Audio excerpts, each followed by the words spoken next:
Assalamualaikum warahmatullahi wabarakatuh. Alhamdulillah wassalatu wassalamu ala Rasulillah wa ala alihi wa sahbihi wa man wala, amma ba'd. Ayyuhal ikhwa wal akhwat, a'azzani wa a'azzakumullah. Saudara-saudariku yang semoga dimuliakan oleh Allah, kita lanjutkan kembali pembacaan Kitabus Shaum dari kitab Sahih Al-Bukhari. Berkata Imam Bukhari rahimahullah, Muhammad bin Ismail bin Ibrahim bin Mughirah Al-Bukhari, babu takhiris sahur. Babu takhiris sahur. Bab tentang diakhirkannya sahur. Bab tentang diakhirkannya sahur. Artinya sahur maksudnya bab dianjurkannya mengakhirkan sahur. Di sini menggunakan kata sahur. Sahur artinya makanan, mengakhirkan makan sahur. Kalau suhur perbuatannya. Ya, berkata Imam Bukhari rahimahullah, haddatsana Muhammad bin Ubaidillah qala haddatsana Abdul Aziz ibnu Abi Hazim an Abi Hazim an Sahl bin Sa'ad radhiyallahu anhu qala kuntu atasahharu fi ahli thumma takunu sur'ati an udrika sujuda ma'a Rasulillahi sallallahu alaihi wasallam.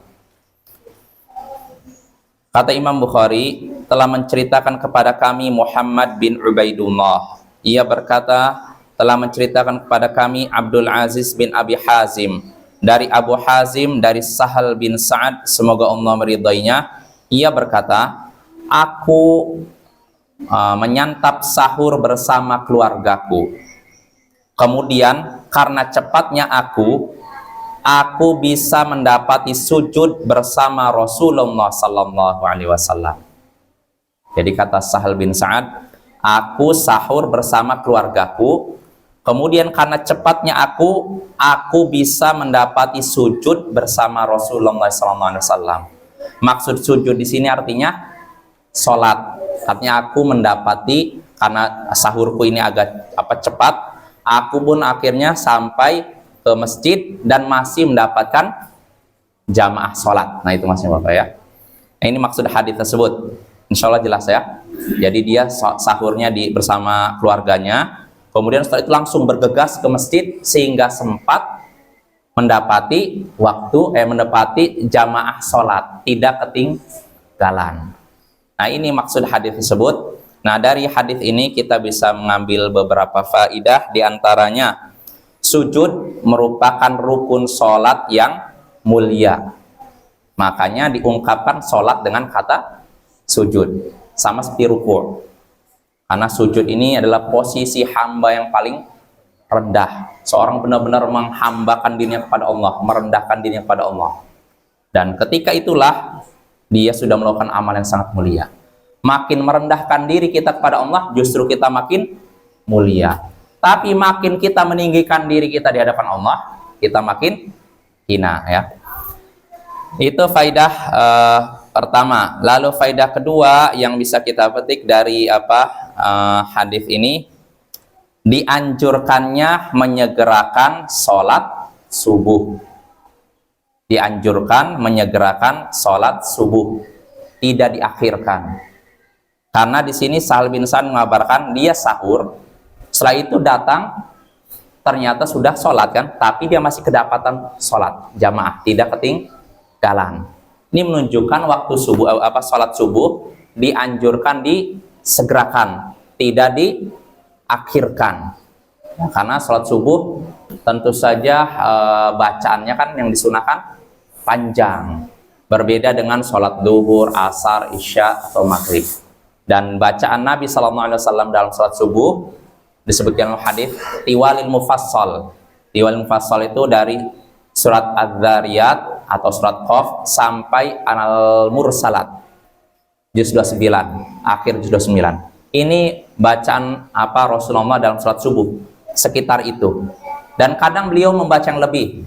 Kadang beliau membaca surat Ar-Rum. Ar-Rum ini 3 lembar lebih dalam sholat subuh ini.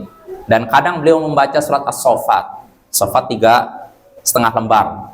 Dan kadang lebih panjang lagi daripada itu. Nah, ini menunjukkan sholat subuh bacanya panjang, karena itu dianjurkan sholatnya disegerakan, jangan diakhirkan. Beda dengan sholat isya, Bapak-Bapak. Kalau sholat isya memang dianjurkan diakhirkan selama belum keluar waktu. Ya, sebagaimana hadis Nabi pernah mengakhirkan sholat isya sampai para sahabat ngantuk-ngantuk, nunggu di masjid. Kalau Rasul nggak keluar-keluar, pada tidur sampai sudah ada yang ngorok. Saking diakhirkannya sholat subuh itu apa ya? Sholat isya, maaf, sholat isya. Nah, itu sholat isya diakhirkan. Tapi kalau sholat subuh jangan diakhirkan, disegerakan. Itu faedah kedua. Lalu faedah ketiga, faedah terakhir yang ada hubungannya dengan judul bab, dianjurkan mengakhirkan sahur. Sebab di sini Sahal bin Sa'ad menyebutkan, saya memakan menyantap sahur bersama keluargaku, lalu aku segera ke masjid dan mendapati sholat. Berarti kan waktu sahurnya sangat dekat subuh, benar. Dekat subuh kan, dekat sholat subuh. Ini menunjukkan sahur tuh yang sunnah itu diakhirkan, jangan masih pertengahan malam sudah sahur, setelah itu tidur. Nah, ini nggak sesuai dengan sunnah Nabi. Kalau kita mau sahur yang sesuai dengan sunnah Nabi, diakhirkan mendekati subuh, dan batas akhirnya yaitu terbit fajar shadiq, yaitu masuknya waktu subuh.